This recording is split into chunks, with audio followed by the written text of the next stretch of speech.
Hello बच्चों, मैं आपका फिजिक्स टीचर वरुण राजपूत। बच्चों, जैसे कि मैंने आपको लास्ट वीडियो में electric field intensity due to electric dipole at axial point proof करवा दिया था। बच्चों, आज हम उसके आगे का टॉपिक लेके चलते हैं, जिसमें हम पढ़ेंगे electric field intensity due to electric dipole at equatorial point. Okay, आइए डेरिवेशन करते हैं। आपका टॉपिक है electric field intensity due to electric dipole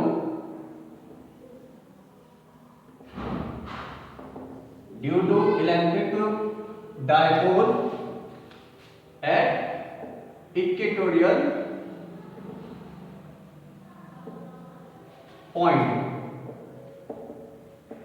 equatorial point. Okay, listen बच्चों, याद रखना इलेक्ट्रिक फील्ड इंटेंसिटी आपको प्रूफ करनी है डायपोल की वजह से। तो बच्चे, सबसे पहले मैं आपके सामने यहां एक इलेक्ट्रिक डायपोल बनाने वाला हूं, जिसमें दो चार्ज होते हैं, एक -q और दूसरा +q, और ये दोनों चार्ज बच्चों एक दूसरे से 2a डिस्टेंस पर रखे होते हैं। अब इसके मिड पॉइंट से बेटा माइनस चार्ज की डिस्टेंस कितनी होगी, a, और प्लस वाले चार्ज की डिस्टेंस भी कितनी होगी, a। ओके, मैंने आपको लास्ट टॉपिक में बता दिया था इलेक्ट्रिक डायपोल में -q और +q के बीच की टोटल डिस्टेंस 2a हम लेट करके चलते हैं। क्लियर?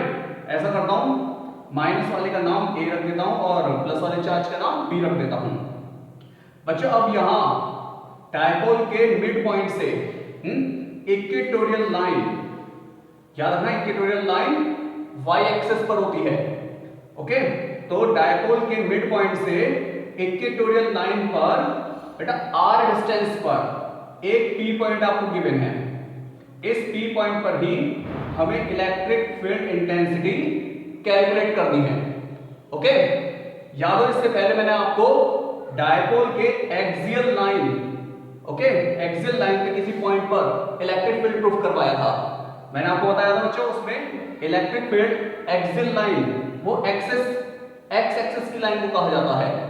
ओके, तो एक्स एक्सिस पर जो लाइन हम लेके चलते हैं वो एक्सियल होती है, और वाई एक्सिस पे जो हम लाइन लेके चलते हैं वो इक्वेटोरियल लाइन होती है। ओके, तो इक्वेटोरियल पॉइंट हमें मिल चुका है बच्चे P। इस P पॉइंट पर ही नेट इलेक्ट्रिक फील्ड कैलकुलेट करना है। अब P पर बच्चों दो इलेक्ट्रिक फील्ड आएंगे, एक प्लस की वजह से और दूसरा माइनस की वजह से। बच्चों, प्लस चार्ज की वजह से याद रखना इलेक्ट्रिक लाइंस बाहर की तरफ जाती है, इसे मैं E1 से इंडिकेट करूंगा। ओके, से -q की वजह से इलेक्ट्रिक फील्ड लाइंस माइनस की तरफ आएगी, इसे E2 से इंडिकेट करूंगा, क्योंकि आप जानते हो माइनस की वजह से इलेक्ट्रिक लाइंस माइनस के अंदर की तरफ आती है और प्लस की वजह से इलेक्ट्रिक लाइंस बाहर की तरफ जाती है। ओके, अब आप मुझे बताइए E1 और E2 दो वेक्टर क्वांटिटी हैं, ऑब्वियस है। अब इनके बीच में से एक इनका रिजल्टेंट निकल कर जाएगा। उसके लिए देखो हमें करना क्या होगा, डायपोल के बिल्कुल पैरेलल बच्चों एक लाइन यहां खींच देना। ओके, तो डायपोल के पैरेलल एक लाइन हमने P पॉइंट को मिलाकर एक लाइन आपने ये खींच ली। अब करोगे क्या, ये बेस पर ये एंगल आपका थीटा है, ये वाला एंगल बच्चे क्या होगा, थीटा ही होगा, क्योंकि ये जो ट्रायंगल आप देख रहे हो, ये ट्रायंगल के अंदर बच्चों ये वाली दोनों साइड्स आपस में इक्वल हैं, और जब दो साइड्स इक्वल होती हैं तो बेस के एंगल भी आपस में इक्वल होते हैं। ओके, तो ये एंगल अगर थीटा है तो बच्चे ये वाला एंगल भी थीटा ही होगा। क्लियर? ये वाला थीटा है तो ये वाला एंगल भी थीटा ही होता है। अब E1 के टुकड़े करते हैं। याद रखना, एक मैं छोटा सा बेसिक रूल आपको सिखा दूं, 11th में भी सिखाया था, जिधर आता है थीटा उधर आता है कॉस। बच्चे E1 का कॉस वाला कंपोनेंट एक्स एक्सिस की तरफ जाएगा, E1 cos theta. Same sine वाला कंपोनेंट बच्चे कहां जाएगा, y एक्सिस की तरफ, तो E1 sin थीटा। ओके, तो अब हमने E1 के यहां पे कंपोनेंट फिक्स कर दिए हैं। अब हम बात करेंगे E2 के बारे में। अब E2 के कंपोनेंट ब्रेक करने हैं बच्चों। ये वाला अगर एंगल थीटा है तो ये वाला एंगल भी कितना होगा, थीटा ही होगा, क्योंकि देखो ये Z बनना है। ओके, ये थीटा तो ये वाला एंगल भी थीटा ही होगा। सेम जितना था थीटा उधर आता है cos। तो बच्चों ये वाली जो x एक्सिस वाली लाइन जो लेफ्ट साइड में जा रही है, इसी तरफ E2 का cos वाला कंपोनेंट जाएगा, तो ये कहलाएगा आपका E2 cos थीटा। क्लियर। अब E2 का एक दूसरा कंपोनेंट जो साइन की टर्म में है, कहां की तरफ आएगा, नीचे की तरफ आएगा।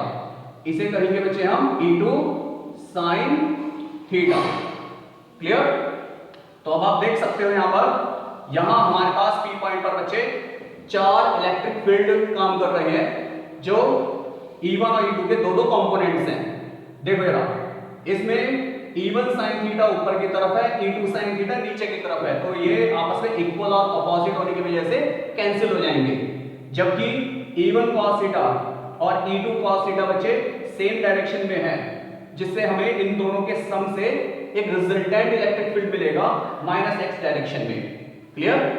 तो ये जो आपका डायग्राम है ये काफी आसान है। इसके अंदर मैं आपको बता दूं ये साइड की वैल्यू कितनी होगी। ये वाली साइड बच्चे a है, ये कितनी है r। पाइथागोरस के अकॉर्डिंग ये p b की वैल्यू कितनी होगी, √r² + a²। सेम बेटा p a की वैल्यू भी यही होगी, क्योंकि ये दोनों साइड्स आपस में इक्वल है। कोई दिक्कत? तो आपको मेनली यहाँ डायग्राम पता होना जरूरी है। अगर हमें डायग्राम की स्टडी अच्छे से हो जाती है तो बच्चे डेरिवेशन करने में बड़ी आसानी हो जाएगी हमें। ये जो डायग्राम बनाया है इसके बारे में 2 शब्द आप लिख देना। कैसे?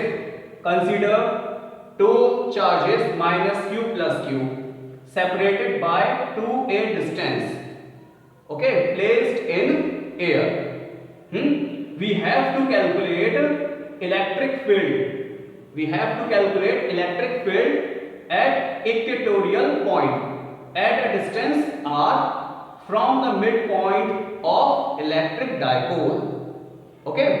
और बाकी की थ्योरी डेरिवेशन में हम करते हैं। चलिए, तो बच्चे सबसे पहले अब ये हम बात करेंगे E1 और E2 इलेक्ट्रिक फील्ड की, जो प्लस और माइनस चार्ज की वजह से आए हैं।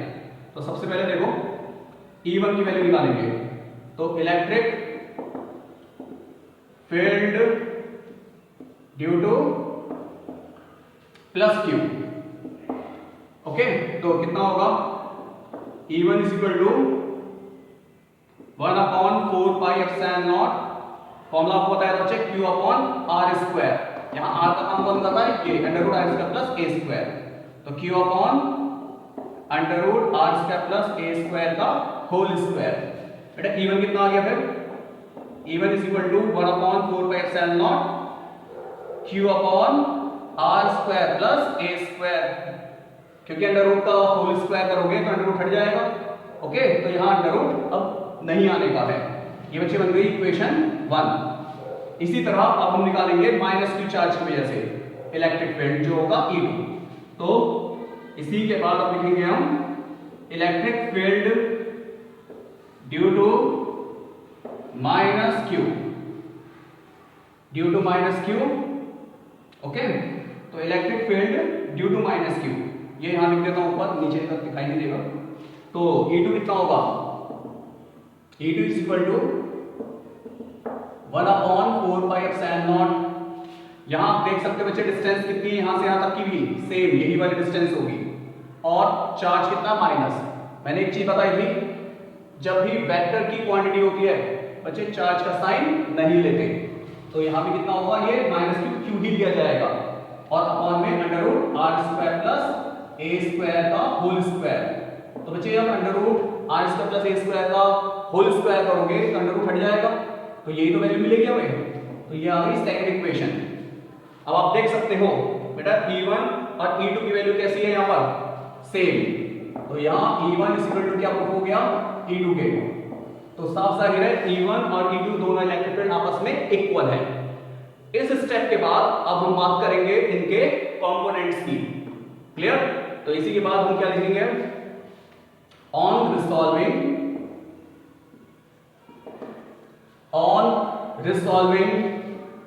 E1 and E2, E1 sin theta comma E2 sine theta are equal and opposite, equal and opposite, so cancel out. तो बच्चों इस बात को थोड़ा सा थ्योरी में लिख देना, E1 साइन थीटा और E2 साइन थीटा आपस में इक्वल और अपोजिट हैं, जिससे ये आपस में कैंसिल आउट हो जाएंगे। ओके, तो अब आप बताइए P पॉइंट पर नेट इलेक्ट्रिक फील्ड केवल और केवल हमें -x डायरेक्शन में मिला, जो कि E1 cos थीटा और E2 cos थीटा के सम के इक्वल होगा। तो बच्चे नेट इलेक्ट्रिक फील्ड क्या आया? नेट इलेक्ट्रिक फील्ड, पूरा नाम net electric field intensity. Okay, net electric field intensity कितना होगा? E is equal to E1 cos theta plus E2 cos theta. आप जानते हो बच्चे E1 और E2 आपस में कैसे हैं? इक्वल। तो यहां E1 और E2 आपस में इक्वल होने की वजह से यहां अब आप करना क्या? 2E1, ओके, E2 की जगह E1 लिख देना, तो 2E1 cos थीटा हो जाएगा। अब आप जानते हो बेटा E1 की वैल्यू कितनी दे रखी है? ये रही, वैल्यू पुट करो, तो 2 1/4 pi epsilon not Q upon this, Q upon R square plus A square. Okay, तो ये तो वैल्यू मैंने अभी E1 की रखी। अब cos थीटा की वैल्यू पुट करेंगे। क्लियर? cos थीटा की वैल्यू यहां इस ट्रायंगल से निकालना, तो POB ट्रायंगल के अंदर बच्चे देख सकते हो cos थीटा क्या होता है? बेस अपॉन हाइपोटेन्यूज, तो ये A upon under root R square plus A square होगा। तो यहां cos थीटा की वैल्यू पुट कर रहा हूं A upon under root R square plus A square. कोई दिक्कत? ओके, अब इसे हम सॉल्व करते हैं।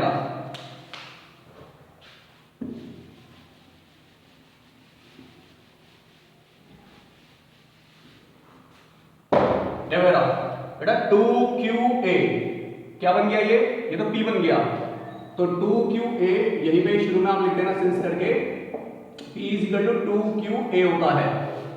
तो E स्क्वायर कितना आया? 1/4 pi epsilon naught P upon R square plus A square की होल पावर 3/2। अब आप देखोगे ऊपर मैंने यहां पर 2QA को क्या लिख दिया है? 2QA, ये तो P बन गया। ओके, जिसे हमने याद आ रहा डायपोल मोमेंट कहा था। बाकी R square plus A square की पावर 3/2 की लिखा है, देख सकते हो बेटा। R square plus A square की पावर कितनी है? 1 under root R square plus A square की पावर कितनी है? 1/2। 1 और पावर 1/2 ऐड करोगे तो 3/2 होता है, तो होल पावर 3/2। अब एक बात आप याद कर लेना, R square is very greater than A square, इसीलिए बेटा A स्क्वायर क्या कर दिया जाता है? यहां पर नेग्लेक्ट कर दिया जाता है। तो A स्क्वायर को R स्क्वायर के कंपैरिजन नेग्लेक्ट करने पर फाइनली हमारे पास electric field 1/4 pi epsilon naught P upon R square की पावर 3/2। बेटा स्क्वायर से ये वाला या स्क्वायर कट जाएगा, 1/2 वाली पावर से ये स्क्वायर कट जाएगा, तो कितनी पावर बची? 3। फाइनली आपके पास अब net electric field at equatorial point proof होकर आ चुका है। क्लियर? तो ये डेरिवेशन बहुत आसान है, सबसे ज्यादा पूछे जाने वाले क्वेश्चनों में आता है।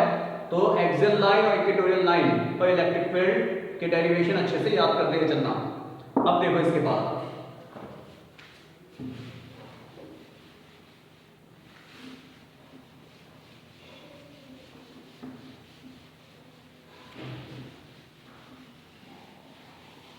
जैसे बच्चों मैंने आपको याद आ रहा हो एक्सियल लाइन पर इलेक्ट्रिक फील्ड और इक्वेटोरियल लाइन पर इलेक्ट्रिक फील्ड प्रूफ करवा दिया है।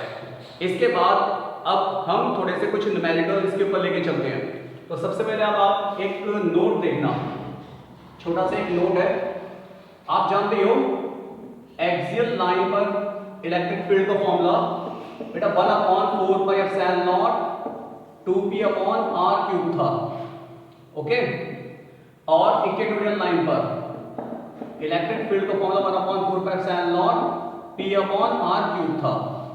इन दोनों फॉर्मूलों को अगर कंपेयर करोगे तो बेटा 1/4 pi epsilon naught okay P upon R की क्यूब को मैं यहाँ पर इक्वेटोरियल लिख सकता हूँ। तो देखिए एक्सियल लाइन पे इलेक्ट्रिक फील्ड इक्वेटोरियल लाइन पे इलेक्ट्रिक फील्ड का डबल होता है। ओके तो इसमें आपको क्या पता चला, एक्सियल लाइन पे इलेक्ट्रिक फील्ड इक्वेटोरियल लाइन पे इलेक्ट्रिक फील्ड का डबल होता है। क्लियर। अब इसके बाद एक क्वेश्चन और देखते हैं आप। देखो सपोज करो आपके पास एक इलेक्ट्रिक डायपोल दे रखा बच्चे -q और +q।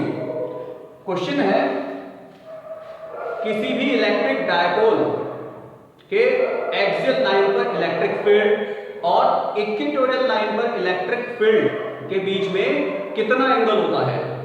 ओके तो क्वेश्चन आपको समझ में आ गया होगा। Find out the angle between electric field at axial line and at equatorial line. तो बच्चे सबसे पहले डायपोल का एक्सियल पॉइंट मैं आपको बता दूं एक्स एक्सिस पर होता है। तो एक्स एक्सिस पे इस पॉइंट पर इलेक्ट्रिक फील्ड कहलाएगा एक्सियल लाइन पे इलेक्ट्रिक फील्ड। और याद हो एक्सियल लाइन पे नेट इलेक्ट्रिक फील्ड की डायरेक्शन बेटा इधर की तरफ थी, जो प्लस चार्ज की वजह से इलेक्ट्रिक फील्ड की डायरेक्शन होती है, वही net electric field at axial line पर की डायरेक्शन होती है। ओके अब इक्वेटोरियल लाइन पर ये वाला पॉइंट है। अब इस पॉइंट पे बताइए net electric field. Okay net electric field at equatorial point, और उसकी डायरेक्शन कहां थी, इधर लेफ्ट साइड में थी। तो ये इलेक्ट्रिक फील्ड क्या है, इक्वेटोरियल लाइन पे इलेक्ट्रिक फील्ड जिसकी डायरेक्शन लेफ्ट साइड में है। तो आप खुद देख सकते हो एक्सियल लाइन पे इलेक्ट्रिक फील्ड राइट साइड में और इक्वेटोरियल लाइन पे इलेक्ट्रिक फील्ड लेफ्ट साइड में। तो एंगल कितना बना इन दोनों के बीच में, 180 डिग्री का। तो आंसर है इसका 180 डिग्री। तो काफी अच्छा क्वेश्चन था।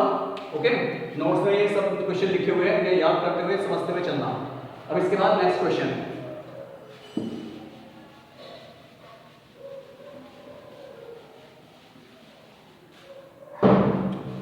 बच्चे एक क्वेश्चन आपको गिवन है। सपोज करो आपको एक डायपोल दिया हुआ है।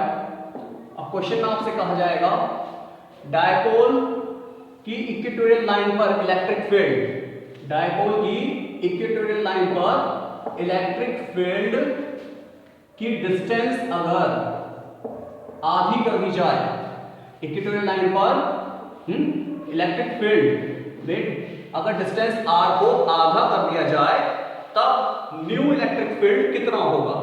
क्वेश्चन समझ में आया।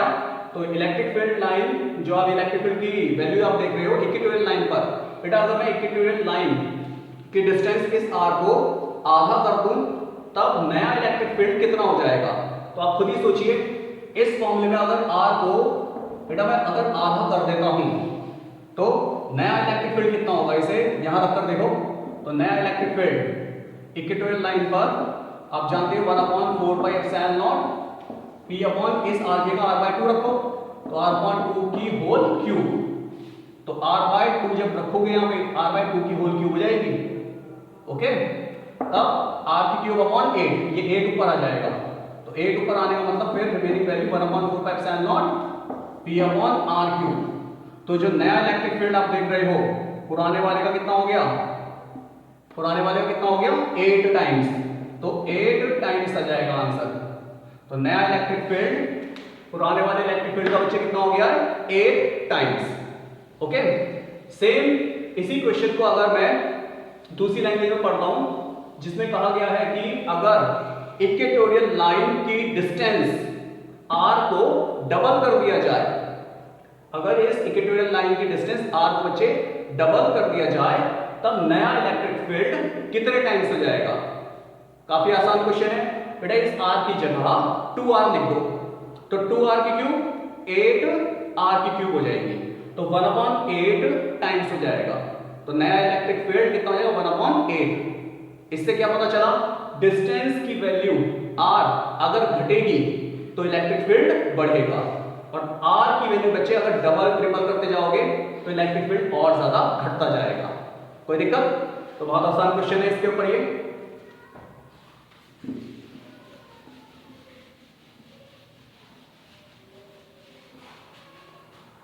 जैसे अब हम इसके बाद इसमें अब नेक्स्ट टॉपिक लेके चलते हैं। इसमें आपने अभी इक्वेटोरियल लाइन पे इलेक्ट्रिक फील्ड के कुछ क्वेश्चंस के बारे में पढ़ा, और भी कई क्वेश्चंस हैं वो आपको आगे मैं असाइनमेंट के अंदर और जब न्यूमेरिकल्स की और प्रॉब्लम कराऊंगा उसमें कराता रहूंगा। ओके, चलिए अब हम आज नया टॉपिक पढ़ते हैं, torque acting on electric dipole. Torque acting on electric dipole placed in uniform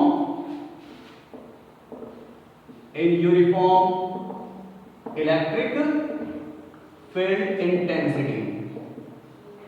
okay, तो ये एक नया टॉपिक है बेटा, इसी लैंग्वेज में आपसे पूछा जाएगा। क्वेश्चन बनेगा आपका, find out the torque acting on electric dipole which is placed in uniform electric field intensity। Okay, देखो ये है क्या चीज। अगर बच्चों कोई भी यूनिफॉर्म इलेक्ट्रिक लाइंस के अंदर कोई डायपोल अगर रखा हुआ है, ये पैरेलल लाइंस जो आप देख रहे हो इसे ही कहा जाता है यूनिफॉर्म इलेक्ट्रिक लाइंस। अब इस यूनिफॉर्म इलेक्ट्रिक लाइंस में एक इलेक्ट्रिक डायपोल रखा हुआ है, ओके, जिसका नाम है ए बी, और चार्ज -q और +q है। तो अगर कोई भी electric dipole uniform electric lines पे बच्चों थीटा के एंगल पर रखा हुआ है, थीटा के एंगल पर रखा हुआ है, तो वो एक टॉर्क एक्सपीरियंस करेगा।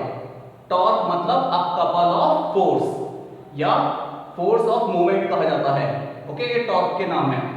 मैं आपको याद दिलाऊं बच्चों, टॉर्क का फॉर्मूला आपने 11th में पढ़ा हुआ है, force into perpendicular distance. Okay, इस आर को मैं सीधा बोलता हूं परपेंडिकुलर डिस्टेंस, ये टॉर्क का फॉर्मूला होता है। ओके, तो अब हमें पहले फोर्स पता होना जरूरी है। तो सबसे पहले आप ये देखो, यूनिफॉर्म इलेक्ट्रिक फील्ड के अंदर जो डायपोल रखा हुआ है बच्चे, इसके +q और -q दोनों पे फोर्स काम करेगा। तो +q पर इलेक्ट्रिक फील्ड की डायरेक्शन में ही एक फोर्स लगेगा QE। ये QE फोर्स इलेक्ट्रिक फील्ड की ही डायरेक्शन में लगेगा, क्योंकि इलेक्ट्रिक फील्ड और बेटा फोर्स के बीच में एक फॉर्मूला था E = F/Q। ऑब्वियस है, F = क्या होगा QE। अगर ये चार्ज प्लस है तो प्लस चार्ज है, तो जो डायरेक्शन नीचे इलेक्ट्रिक फील्ड की है वही डायरेक्शन किसकी होगी, फोर्स की होगी। तो यहाँ पे +q डायरेक्शन, +q पे लगने वाला फोर्स QE इलेक्ट्रिक फील्ड की ही डायरेक्शन में लगेगा।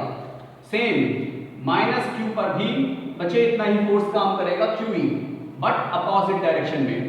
तो ये QE -q पे लगने वाला फोर्स है बट अपोजिट डायरेक्शन में। समझ में आ गया? तो अब आप देख सकते हो डायपोल के ऊपर बच्चों दो फोर्स काम कर रहे हैं, QE but in opposite direction, जिसकी वजह से नेट फोर्स F = कितना होगा, 0। क्यों? क्योंकि बच्चे एक फोर्स लग रहा है QE इधर और दूसरा फोर्स उसके जस्ट अपोजिट में लग रहा है। तो नेट फोर्स बताइए कितना हो गया डायपोल के ऊपर, 0। तो नेट फोर्स ऑन डायपोल का बच्चे नेट फोर्स कितना है, 0 है। लेकिन नेट फोर्स बेशक 0 हो, but in couple of forces की वजह से ये डायपोल अपने एक्सिस पे क्या कर गया था बच्चे, रोटेट करने लगा, जिससे इस पे क्या मिला, टॉर्क मिल गया। तो वो टॉर्क ही अब आपको कैलकुलेट करना है। तो अब हम कैलकुलेट करेंगे टॉर्क। ओके, नेट फोर्स बेशक 0 आपको दिखाई दे रहा है, बट ये कपल ऑफ फोर्स की वजह से ये डायपोल अपने एक्सिस पे रोटेट करना चालू कर देता है। ओके, तब टॉर्क क्रिएट हो जाएगा।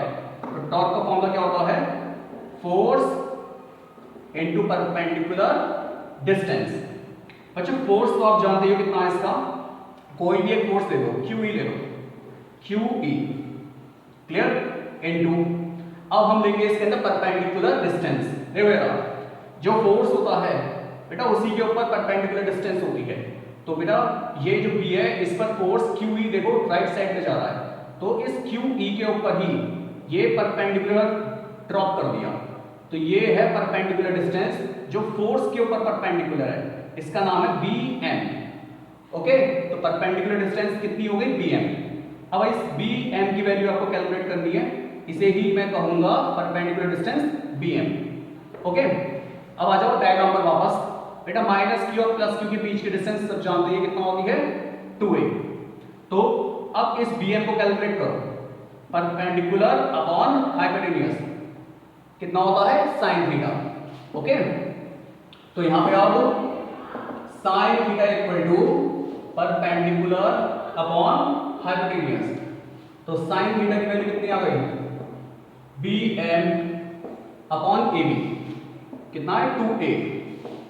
अल्टीमेटली हमारे पास BM इक्वल टू कितना आ गया 2a sin थीटा। अब इस BM की वैल्यू को यहां पुट कर देना, तो बच्चे टॉर्क टो इक्वल टू कितना आ गया QE into 2a sin theta. तो बच्चे 2QA को याद आ रहा हो, हम P कहते हैं, 2QA को P कहा जाता है, electric dipole moment. Tau equal to कितना आ गया PE sin theta. Okay, finally ये आपके पास अब टॉर्क का डेरिवेशन प्रूफ हो गया है। इसमें अब इसे वेक्टर फॉर्म में लिखना हो तो vector P into vector E, ये वेक्टर फॉर्म कहलाएगी टॉर्क की। ओके, तो ये कितना आसान डेरिवेशन था टॉर्क का। ये सबसे ज्यादा पूछे आने वाला टॉपिक है। मैं आपको बता दूं, हर दूसरे साल इलेक्ट्रिक डायपोल के ऊपर लगने वाले टॉर्क का ये प्रूफ और इसमें 1-2 नंबर के और क्वेश्चन पॉइंट्स पे वो पूछे जाते हैं एग्जाम में। तो ये डेरिवेशन इसे अच्छे से याद करते चलना। अब हम करते हैं इसके ऊपर कुछ पॉइंट्स।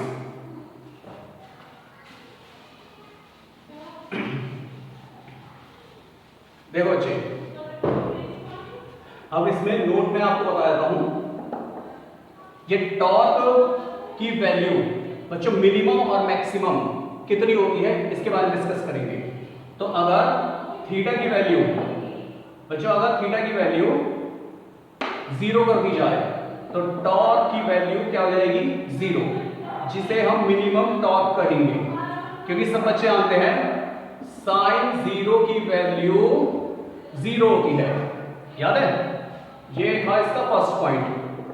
सेकंड पॉइंट में अगर थीटा की वैल्यू को 90 कर दिया जाए तो आप जानते हो साइन 90 कितना होता है, साइन 90 सब जानते हैं 1 होता है। तो अल्टीमेटली यहां आपके पास जो टॉर्क मिला वो कैसा मिलेगा मैक्सिमम PE, क्योंकि साइन 90 कितना हो चुका है, ये 1 हो चुका है। तो मैक्सिमम और मिनिमम टॉर्क कैसे मिलता है, सबको क्लियर हो गया।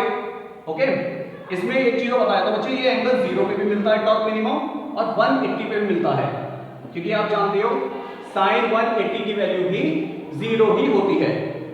कोई दिक्कत? तो ये आपको अब तक मैंने आपको टॉर्क के बारे में बताया। बाकी आगे का टॉपिक हम अगली वीडियो में पढ़ेंगे। Okay, thank you.